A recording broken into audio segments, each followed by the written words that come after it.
오늘 함께 보실 말씀 고린도후서 5장 18절에서 19절까지 말씀입니다.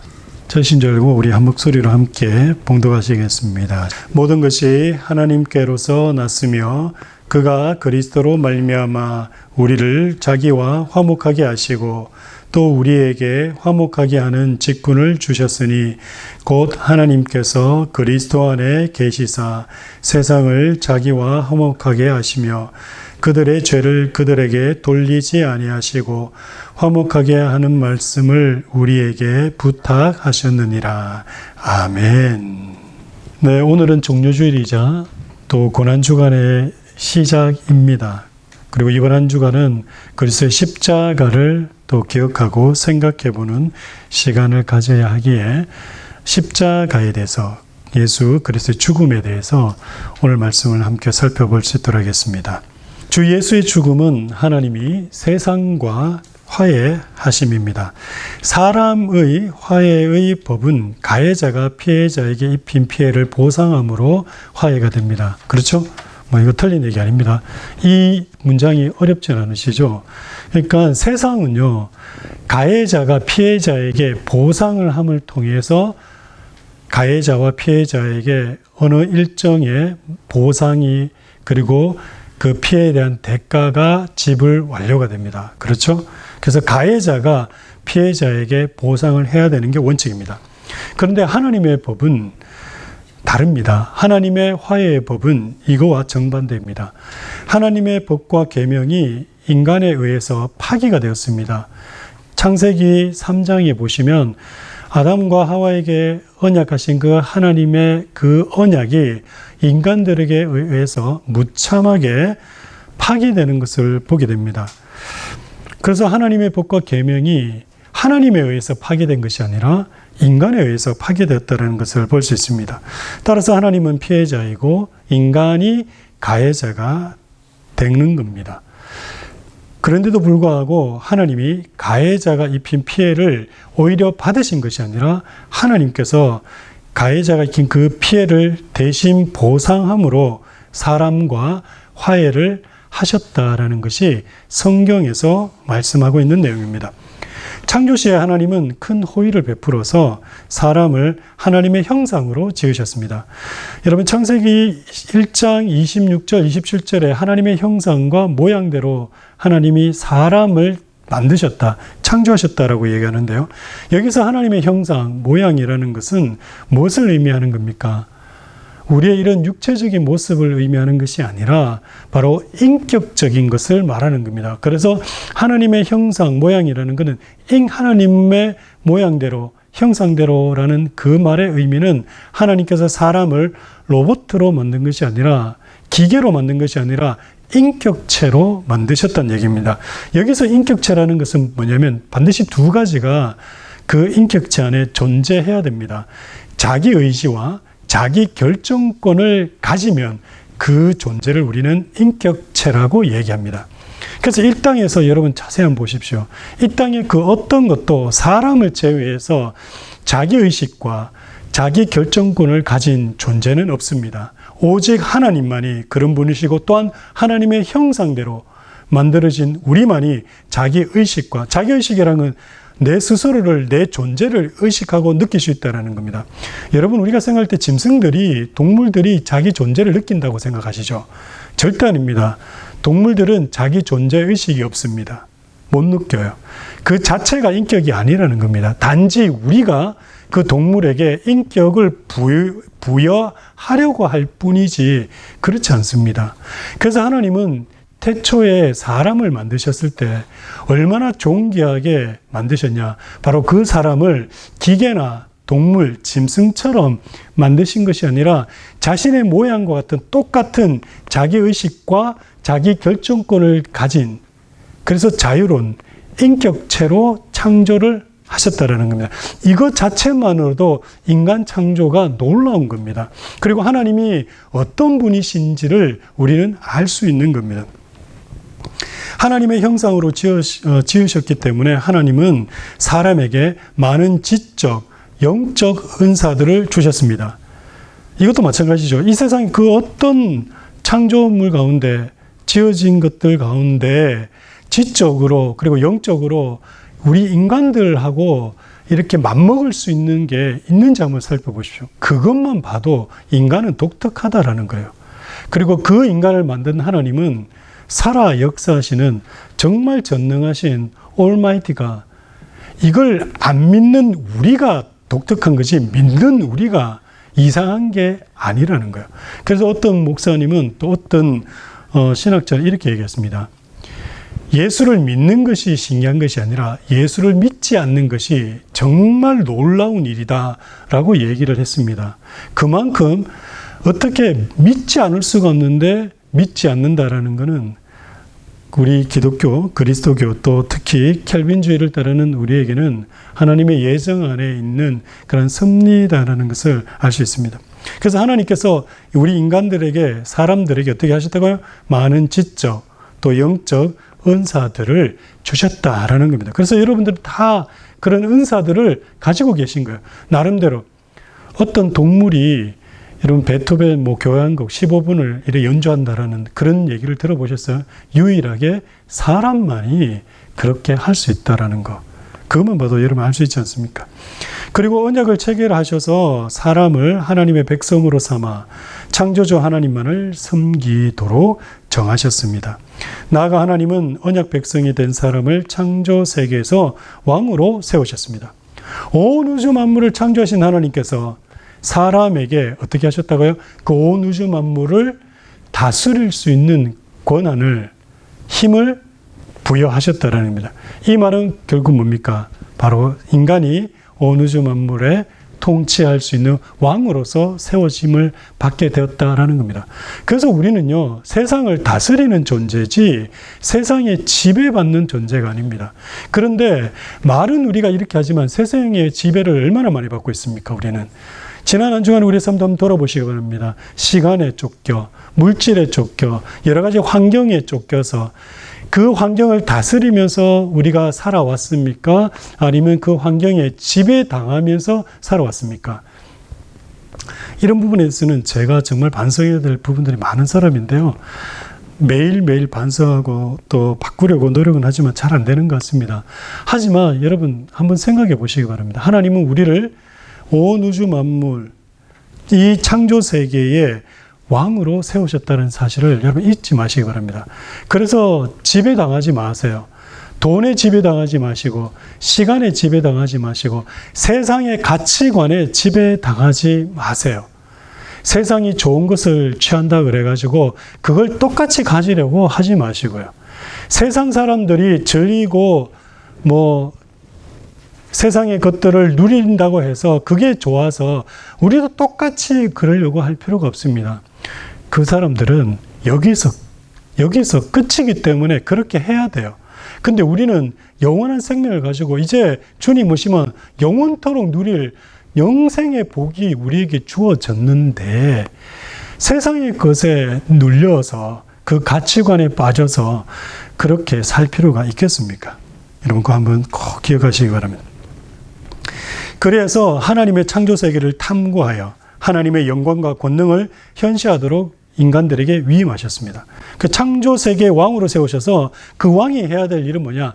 이 온 우주 만물이 하나님이 어떻게 창조하셨으면 이 온 우주 만물 가운데 하나님의 손길, 숨결, 하나님의 능력이 어떻게 숨어 있는지를 한번 연구하고 한번 보고 이렇게 하라고 우리를 왕으로 세우셨다는 거예요. 그래서 우리는 날마다 하루하루를 살면서 그걸 생각하면서 살 수 있어야 돼요.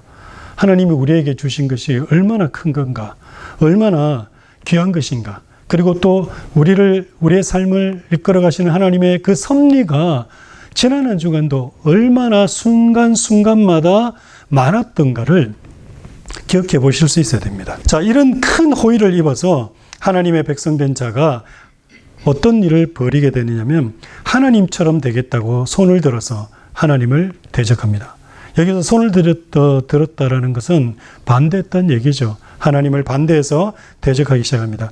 이렇게 하나님은 그의 인격과 어미와 영광을 무참히 짓밟힘 당하고 무시당하셨습니다.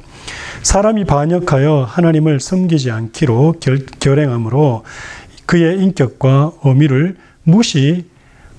하였던 것입니다. 그 사람이 하나님을 반역해 버리니까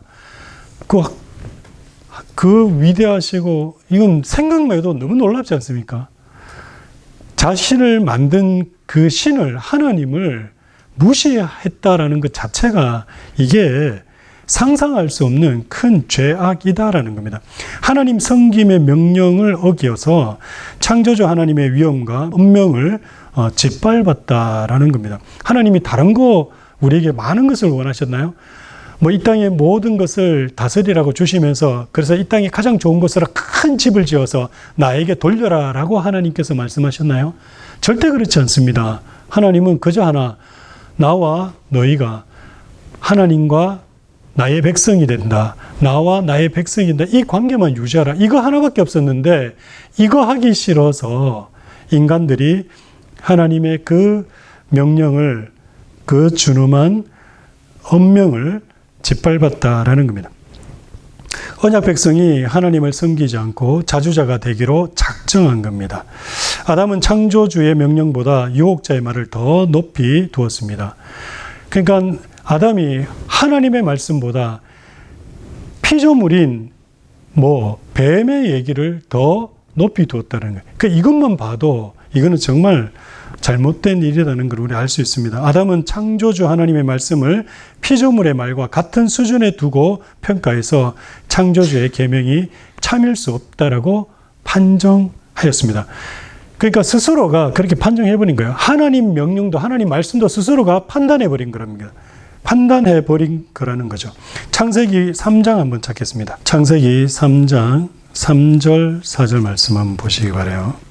3장 1절부터 해서 제가 읽으면서 설명해 드리겠습니다. 그런데 뱀은 여호와 하나님이 지으신 들짐승 중에 가장 간교하니라. 뱀이 여자에게 물어 이르되 하나님이 참으로 너희에게 동산 모든 나무의 열매를 먹지 말라 하시더냐. 하나님이 아담과 하와에게 뭐라고 말씀하셨습니까? 동산 나무의 실과 그 어느 것을 먹어도 상관없으나 동산의 중앙에 있는 선악을 알게 하는 나무의 실과는 먹어도 된다 안 된다? 먹어도 안 된다. 그냥 보통 먹으면 안 되는 것이 아니라 절대 먹지 말라. 히브리 말로는 절대 두 번이나 반복해서 먹지 말고 먹지 말라 이렇게 되어 있습니다. 상당히 강조한 내용이죠. 절대 먹어서는 안 된다 이래 얘기했지만 뱀이 뭐라고 얘기합니까? 참으로 너희에게 동산 모든 나무의 열매를 먹지 말라 하시더냐 라고 뱀이 이야기를 하니까 2절 하와가 뭐라고 합니까? 여자가 뱀에게 말하되 동산 나무의 열매를 우리가 먹을 수 있으나 동산 중앙에 있는 나무의 열매는 하나님 말씀에 너희는 먹지도 말고 만지지도 말라. 너희가 죽을까 하노라 하셨느니라. 그러면 지금 하와가 뭐라고 지금 이렇게 넘어간 겁니까? 글쎄 하나님이 먹지 말라고는 하셨는데 죽을지 안 죽을지는 잘 몰라 라고 그렇게 얘기하신 것 같아. 그러니까 뱀이 4절에서 뭐라고 합니까? 뱀이 여자에게 이르되 너희가 결코 죽지 아니하니라. 하나님은 뭐라 그랬습니까? 너희가 먹는 날에는 결단코 죽으리라 라고 말씀을 하셨죠. 그런데 뱀은 뭐라고 얘기합니까? 결코 죽지 아니하리라 라고 얘기를 하는 거예요. 그 2장 17절인데요. 여러분 한번 보세요. 2장 17절. 2장 17절, 16절, 17절 우리 함께 읽겠습니다. 시작. 여호와 하나님이 그 사람에게 명하여 이르시되 동산 각종 나무의 열매는 내가 임의로 먹되 선악을 알게 하는 나무의 열매는 먹지 말라. 내가 먹는 날에는 반드시 죽으리라 하시니라. 아멘. 하나님은 뭐라고 말씀하셨다고요? 반드시 죽는다라고 말씀을 하셨어요. 그런데 4절에서 뱀은 뭐라 그럽니까? 창세기 3장 4절에서 너희가 결코 죽지 아니하리라. 자, 그렇다면 누구의 말을 믿는 게 정상이에요?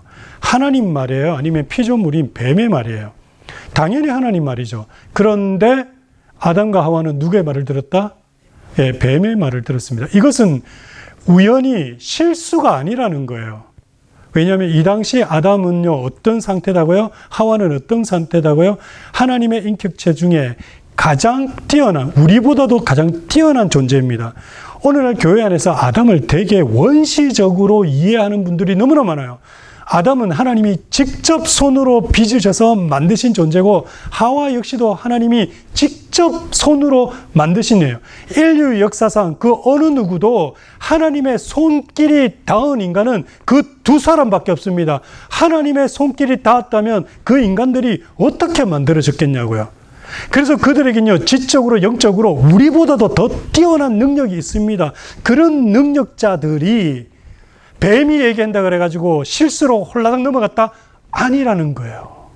아니라는 겁니다. 지금까지 우리는 그렇게 설명 들어왔고 그렇게 성경을 보면서 이해해 왔다라는 거예요. 아닙니다. 아니에요. 하와가 이후에 5절에 너희가 그것을 먹는 날에는 너희 눈이 밝아져 하나님같이 되어 선악을 알 줄 하나님이 아심이니라 라는 이 뱀의 말에 의해서 여자가 그 나무를 본즉 먹음직도 하고 보암직도 하고 지혜롭게 할 만큼 탐스럽기도 한 나무인지라. 이걸 어떻게 알았을까요? 만약에 원시적인 인간이라면. 딱 보는 순간 아담과 하와는 우리랑 다른 게 뭐냐면 하나님과 같이 즉각적인 직관이 있었습니다. 우리는 즉각적인 직관이 없어요. 예를 들어서 여러분 이걸 딱 보는 순간 이게 뭔지 직관하지 못합니다. 물론 휴대폰인 걸 알죠. 하지만 우리 여러분이나 우리가 한 번도 보지 못한 물건을 딱 보고 그게 뭔지를 파악해낼 수 있는 능력이 우리에게 있습니까? 없습니까? 없습니다. 왜냐하면 우리는 죄로 어두워졌기 때문에. 영적인 존재가 아니라 육적인 존재가 됐기 때문에 그렇습니다. 그런데 아담은요, 무엇을 갖다 줘도 어떻게 했다고요? 그것이 무엇인지를 알았어요. 열왕기 상에 가면 솔로몬이 왕이 되고 난 다음에 누가 찾아오냐면 솔로몬이 지혜 때문에 스바 여왕, 그 당시 에티오피아의 스바 여왕이 찾아와서 솔로몬의 지혜를 테스트합니다.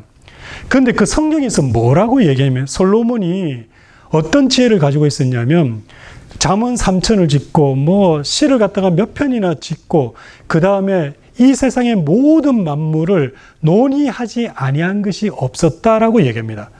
솔로몬에게 주셨던 그 지혜로도 그 솔로몬은요, 이 땅의 모든 것들을 딱 보는 순간 직관할 수 있었습니다. 하물며 아담이, 하와가 딱 보는 순간 아는 거예요. 그래서 오늘 이 선악을 알게 하는 나무 딱 보는 순간 먹음직하고 보암직하고 지혜롭게 할 만큼 충분히 탐스러운 것임을 딱 알았다라는 거야.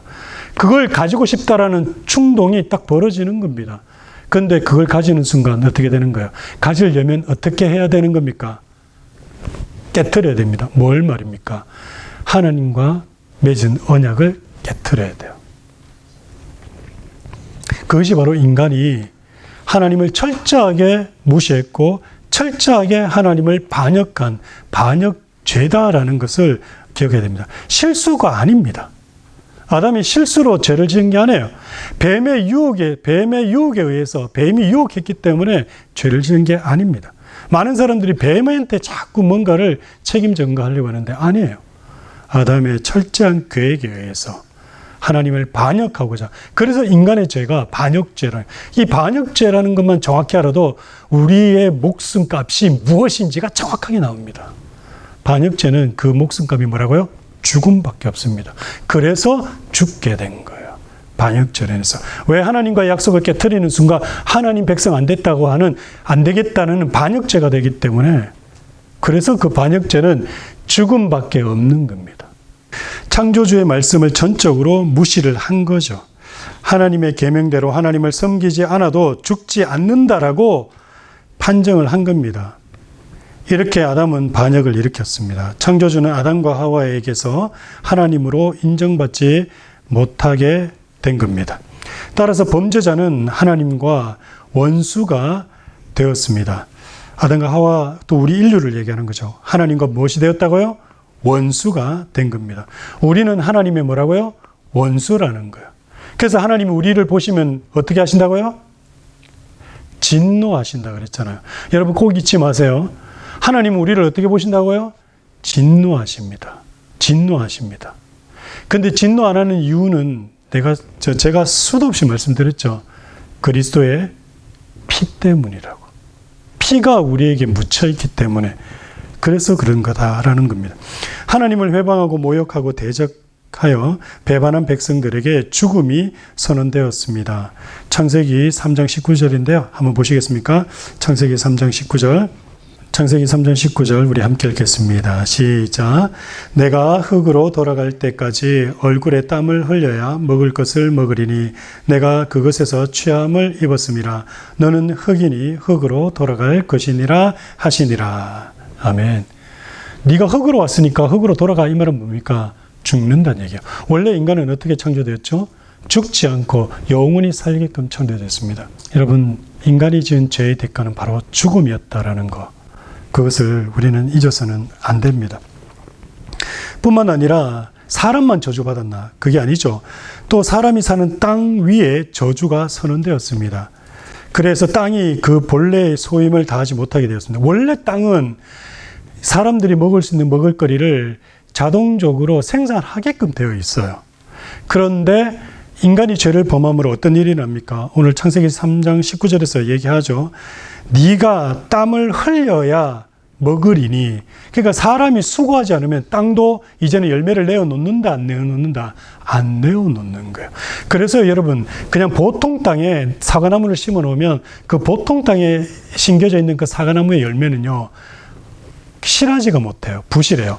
근데 사람의 손길을 닿은 그 사과나무의 열매는 어떻습니까? 예, 실합니다. 모든 야채, 과일이 다 그래요. 짐승들도 마찬가지입니다. 그러니까 이 세상도, 이 땅도 이렇게 인간의 죄에 의해서 저주를 받게 되었다라는 겁니다. 사람은 영생하도록 창조되었지만 범죄자가 됨으로 죽게 되었습니다. 하나님이 자기의 백성으로 삼으신 사람들이 범죄함으로 죽게 되었다라는 거예요. 원래 하나님이 우리를 영원히 살게끔 만들었는데 범죄 때문에 죽게 되어서, 이 말은 또 다르게 이야기하면 하나님의 백성이 원래 영원히 살면서 하나님의 백성으로 존재해야 되는데 더 이상 하나님의 백성이 존재할 수 있게 되었다는 얘기입니까? 없게 되었다는 얘기입니까? 없게 되었다는 얘기죠. 그러면 하나님은 하나님 백성을 잃어버리게 되시는 겁니다. 하나님은 반역한 죄인들을 불쌍히 여기셨습니다.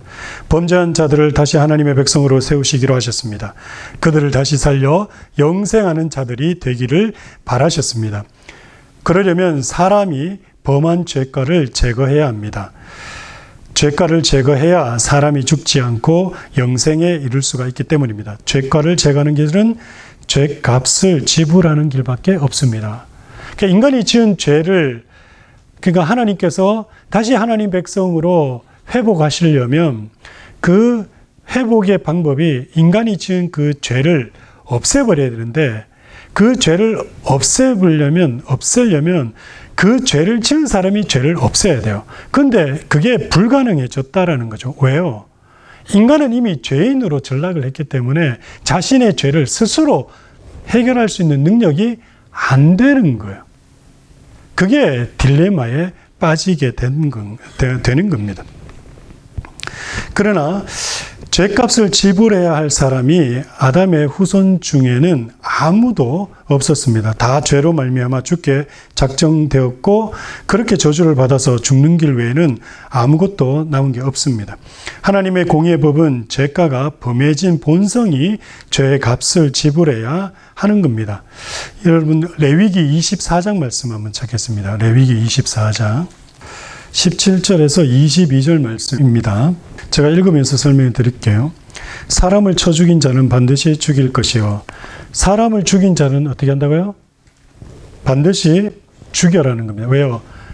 사람을 죽였기 때문에 동일한 값에 뭐가 있어야 된다? 배상, 보상이 있어야 된다. 이 말이죠. 짐승을 쳐 죽인 자는 무엇으로요? 짐승으로 갚을 것이고, 사람이 만일 그의 이웃에게 상해를 입혔으면 그가 행한 대로 그에게 행할 것이니. 그러니까 누군가가 팔을 다치게 했으면 그 상대방에도 어떻게 해요? 팔을 다치게끔 하라는 거예요. 이게 무슨 말이냐면 동일 보상법이라는 거예요. 동일하게 보상을 해줘라 라는 그 고대 법입니다.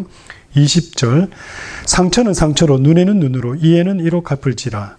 남에게 상해를 입힌 그대로 그에게 그렇게 할 것이며, 짐승을 죽인 자는 그것을 물을 것이요 사람을 죽인 자는 죽일지니, 거름이 내게든지 본토익이 내게든지 그 법을 동일하게 할 것은 나는 너희의 하나님 여호와임이니라. 많은 분들이 이 구절을, 이 말씀을 보고 오해를 해요. 뭘 오해를 하냐면, 눈은 눈으로, 이는 이로 했으니까 너 나한테 이랬지, 내가 너한테도 똑같이 이래 할 거야. 여러분, 그렇게 하라고 이 법을 주신 게 아니에요. 또 그렇게 하게 하기 위해서 이 법을 이스라엘 백성들에게 새겨 주신 게 아니에요. 뭘 새기게 하시려냐면 이 법을 통해서 바로 너희들이 죄를 범한 그 죄의 대가는 무엇이다? 죽음으로밖에는 보상이 안 된다라는 것을 이야기하는 겁니다. 그리고 너희들의 죄가 해결되려면 무엇으로만 해결할 수 있다? 죽음으로만 해결할 수 있다라는 것을 말씀해 주시기 위해서. 인간의 죄는 오직 무엇으로만 해결될 수 있다? 죽음으로만. 제가 정확히는 기억이 안 나는데요. 예전에는 제가 다 기억했는데 시편에 보면 아무리 우리가 돈을 많이 보상한다 할지라도 우리 목숨은 우리 목숨값으로 조금 더 페이할 수 없다라고 시편에 어디 정확히 있어요. 시편 기자도 그래 얘기합니다.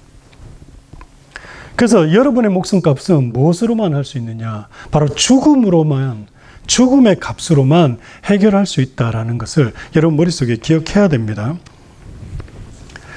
그래서 죄 없는 사람이 죄값을 갚아야 하는 일이 생기는 거예요. 왜냐하면 죄인은 죄값을 갚을 수가 없기 때문에 그래요.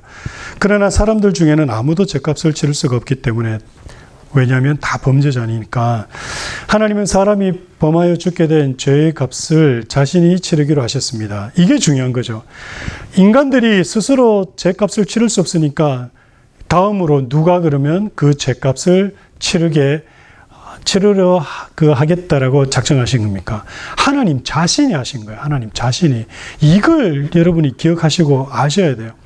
공의의 법을 성취하면서 사람과 화해하기 위해서 하나님이 사람이 되셔서 사람의 자리에 오사 사람을 위해 피 흘리심으로 죄의 값을 지불하기로 하셨습니다. 삼위일체 교리가 그래서 중요한 겁니다. 그래서 삼위일체 교리가 한 하나님이신데 이 하나님이 직접 인간의 죄를 해결하시기 위해서 사람이 되시려고 한 겁니다. 그런데 이 하나님이 유일하신 한 하나님이시라면, 삼위일체 하나님이 아니라 그냥 동일 실체 하나만 있는 한 하나님이라면, 한 하나님, 한 본체, 한 위격만 계신 하나님이라면 이렇게 할 수가 없어요. 삼위 하나님이니까 하나님 자신이 인간이 될 수 있는 거예요. 그리고 그 하나님은, 삼위 하나님은 각각이 피조물이 될 수가 없습니다. 피조물이 되면 또 안 돼요. 왜냐하면 피조물의 죄값을 대신할 수가 없거든요. 그래서 삼위, 한 실체의 삼위로 존재하시면서 인간이 되실 하나님이 계셔야만 되는 거예요. 이것도 나중에 조금 더 설명을 드릴게요. 여하튼 간에 공의의 법을 성취하면서 사람과 화해하기 위해서 하나님이 사람이 되셔서 사람의 자리에 오사 사람을 위해 피 흘리심으로 죄값을 지불하기로 작정하셨습니다. 그리하여서 하나님의 아들이 사람이 되시고 죄값을 치르심으로 죄를 무효화하고 죄가를 제거하여 다시 사람들과 화해하기로 하셨습니다. 하나님이 사람이 되시되 전적으로 의롭고 거룩한 사람으로 나심으로 사람의 모든 죄값을 치르실 수 있었습니다. 하나님이 사람이 되셨으니까, 그 하나님이 거룩하신 의로우신 하나님이시니까 그분이 그대로 어떻게 해요? 죄 없는 하나님으로 거룩한 사람으로 나셨다 그랬죠. 그래서 죄 없는 사람이 되실 수가 있었던 거고 되신 겁니다. 그래서 하나님이 사람의 죄값을 치를 수 있었던 거예요. 성자 하나님이 예수가 되심으로, 그죠? 그리고 그 죄값을 치름으로 하나님이 사랑과 화해하신 겁니다. 우리가 다 죄인이어서 영원한 죽음밖에 다른 길이 전혀 없을 때 하나님의 아들이 죽으신 겁니다. 하나님의 아들이 죽으심으로 사람이 범한 죄의 값을 치르셨습니다. 이로써 인류의 반역을 어떻게 했다고요? 무효화하신 겁니다. 그래서 이걸 믿으면 어떤 일이 일어나는 겁니까? 우리에게 영생이 주어지는 거예요. 무턱대고 믿는다고 해서 영생이 다 주어지는 게 아니에요. 예수 그리스도를 무조건 믿는다고 해서 다 주어지는 게 아닌 겁니다. 이 과정 전체를 다 이해하고 알아야지, 그분이 누구신지를 알아야지. 그러니까 예수가 하나님이심을 알고 그 하나님이 사람이 되셨음을 알고 사람이 되실 때 죄가 없는 참 의로우신 거룩하신 사람으로 오셨다는 사실을 알고 그 분이 십자가에서 피 흘리심으로 그 피가 어떻게 됐다고요? 우리의 죄 값을 사했다라는 것을 믿음으로 믿으시면 아멘. 여보, 이게 믿으면 이게 믿어져야지 영생이 우리에게 들어오는 거예요. 우리에게 주어지는 거예요. 이게 안 믿어지면 아무리 교회에 와서 앉아 있어도, 내가 오랫동안 교회를 섬기고 봉사하더라도 여러분, 우리와 구원은 상관없는 거예요. 그런데 교회에서 이런 말씀을 선포하지 않는데 어떻게 알 수가 있어요? 여러분들도 솔직히 처음 들었잖아요. 제가 거짓말하는 거 아니잖아요. 이 근래 10년, 20년, 30년 전에 이렇게 자세하게 디테일하게 얘기 들으신 본 적이 있으신가요? 저도 그렇게 했었습니다. 저도 몰라서 그저 그냥 성경 말씀만 풀이해 줬지. 그래서 제가 회개했다 그랬잖아요. 반성했다 그랬잖아요. 그리고 교회를 다시 개척하면서 다시는 그러한 목회자, 그러한 설교가가 되지 않겠다라고 이빨 깨물. 그래도 요즘 유혹돼요. 사람 듣기 좋은, 귀에 듣기 좋은 소리 하면 사람들이 좀 더 올 텐데. 왜 저라고 그런 마음이 없겠습니까? 그런데요. 그래 와서 사람 여기 수십 명, 수백 명 앉아 있다고 합시다. 뭐가 달라지죠? 어차피 다 지옥 갈 거라면. 차라리 듣든 안 듣든 복음 전해서 한 영혼이라도, 아니면 저희 가족이라도, 누구라도 한 명이라도 복음 듣고 예수를 알아서, 정말 예수가 계시구나, 그분이 하나님이시구나, 그분이 사람이 돼서 피 흘리심으로 내 죄가 해결됐구나, 한 사람이라도 알아서 거듭나고 구원받을 수 있다면, 그러면 저는 주님 앞에서 제일 저의 사역을 다 한 것이 되지 않겠습니까?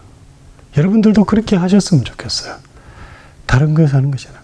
여러분, 십자가의 복음은 정말 중요합니다. 여러분 잊어버리지 않으셨으면 좋겠어요. 그래서 그분의 십자가에서 피 흘리심으로 하나님의 진노, 인간을 향한 하나님의 진노가 사라진 거예요. 하나님의 진노가 사라지니까 그 죄 값이 제거되니까 하나님이 그의 본성적으로, 하나님의 본성은, 하나님은 어떤 분이십니까? 요한 1서에 있는 말씀처럼 하나님은 사랑이시라. 그의 본성이 우리에게 그대로 쏟아지는 겁니까? 그래서 우리를 사랑하시는 거예요. 아들 하나님이 피 흘리셔서 우리 죄를 무효하심으로 우리와 화해하게 하시고 자기의 사랑을 확증하신 겁니다. 하나님 자신이 우리의 죄값을 치르셨습니다. 그것이 그리스도의 죽음이고 그로써 흘린 십자가의 피입니다. 예수 그리스도의 피에 흘려 죽으심으로 하나님이 입은 피해를 보상한 겁니다. 하나님 자신이 화목제물을 마련하셨습니다. 하나님 자신이 화목제물을 마련하셨죠. 이것도 제가 설명을 좀 드리고 싶은데 시간이 너무 갈까 봐 줄이고요.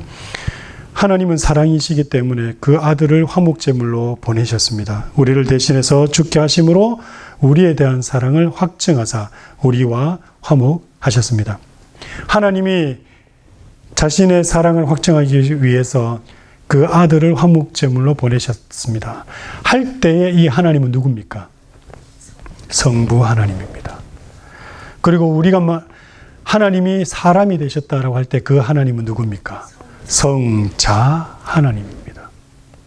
그 하나님이, 성자 하나님이 보내신 그 하나님이 우리와 함께 하십니다. 임마누엘, 그가 누구십니까? 성령 하나님이십니다. 여러분, 그것을 우리가 아셔야 됩니다. 예수 그리스도의 피로 첫 인류의 반역을 무효화함으로 하나님이 인류와 화해하셨습니다.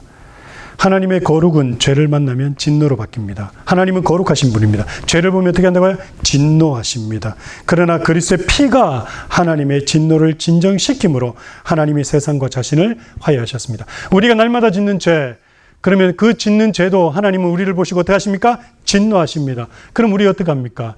그럴 때마다 무엇을 소환해야 됩니까? 그리스도의 피를, 보혈을 소환해야 됩니다. 그래서 우리가 기도할 때 어떻게 기도해야 됩니까? 그리스도의 피가 나의 죄를 깨끗게 하심을 믿습니다. 날마다 외쳐야 돼요. 우리가 범죄하고 우리가 죄를 지을 때마다, 그때마다 그리스도의 피가 내 죄를 깨끗게 하실 줄 믿습니다. 이거는 죄를 지었을 때도 이렇게 고백해야 되지만, 죄가 와요. 죄가 막 나를 유혹하려고, 나를 죄에 막 빠뜨리려고 막 올 때도 무엇으로 어떻게 기도한다고요? 그리스도의 피가 나의 죄를, 나의 모든 죄로부터 깨끗게 하십니다. 라고 함으로 오는 죄까지도 버려낼 수 있도록 그 죄의 욕망을 소외할 수 있도록 그렇게 해야 되는 겁니다. 죄에 대하여 하나님의 진노하시는 것을 예수의 피가 진정시키고 하나님과 세상을 화해시키셨습니다. 죄를 용서하여 범죄의 자리에 의를 세움으로 하나님이 세상과 화해하셨습니다. 의롭다 하심은 죄 지었지만 죄 없다라고 선언을 하시는 겁니다. 이것을 우리는 칭의라고 말했죠, 그죠? 그래서 그리스도의 피가 나를 의롭다라고 칭함받을 수 있도록 해준다라는 겁니다. 비록 우리가 죄를 지은 여전히 죄인이지만 우리를 의롭다라고 하시는 이유는 그리스도의 피 때문에, 피 공로 때문에 우리를 의롭다라고 말씀하시고 그렇게 인쳐주신다라는 겁니다. 단지 예수 그리스도를 믿기 때문에 믿는 사람을 의롭다고 곧 죄 없다라고 선언하셔서 하나님이 세상과 화해를 하시는 겁니다. 그 예수 그리스도의 피를 믿는 게 얼마나 중요합니까? 예수 그리스도를 믿는다라고 하는 그 말의 의미 속에는 반드시 예수의 피가 하나님의 진노의 대상이 우리의 죄를 깨끗이 씻는다라는 것을 전제하지 않으면 예수 그리스도를 믿습니다라는 그 말의 의미는 아무 의미가 없다라는 겁니다. 그래서 여러분 교회 다니시면서 의미 없이 내가 주님을 믿습니다. 주님을 사랑합니다.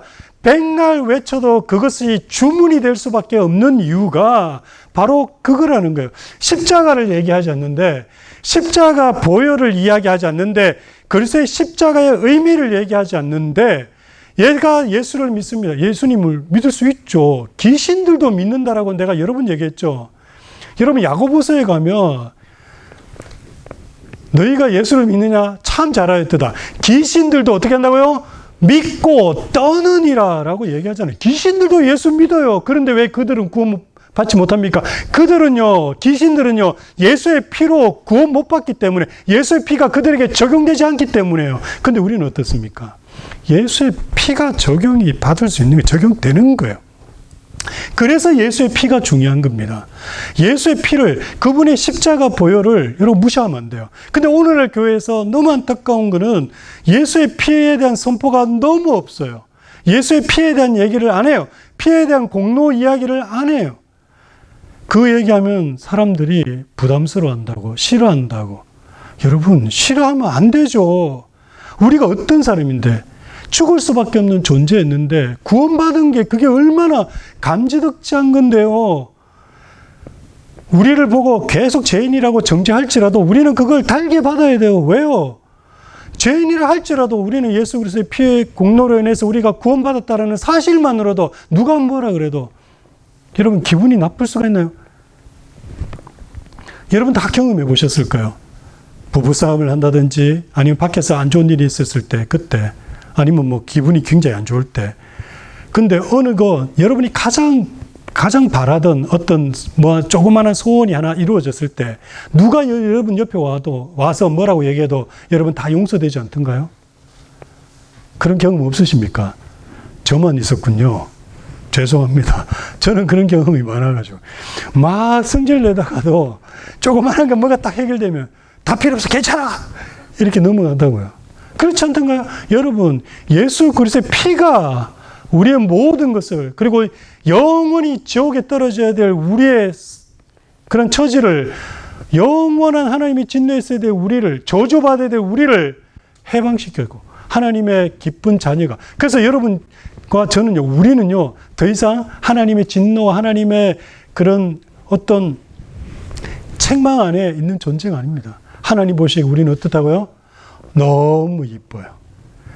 이걸 믿으면 되는 거예요. 이게 믿어지면 그때부터 모든 것은 합력하여 선을 이루는 겁니다. 여러분의 기도, 여러분의 소원, 여러분의 앞날 이 모든 것 다 주님께서 이끌어 가시는 거예요.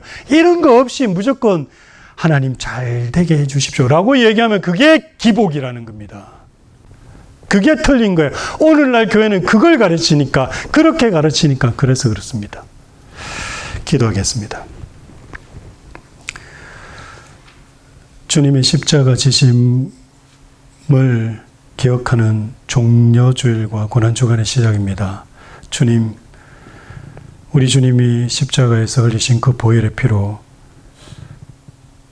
정말 하나님의 진노 아래서 처절한 죽음을, 영원한 형벌을, 지옥의 형벌을 받아야 했던 우리가 해방되어 하나님 백성으로 다시 회복되었다는 사실을 기억하고 되새기는 한 주간 될 수 있도록 주님 역사해 주옵소서. 예수님의 이름으로 기도드립니다. 아멘.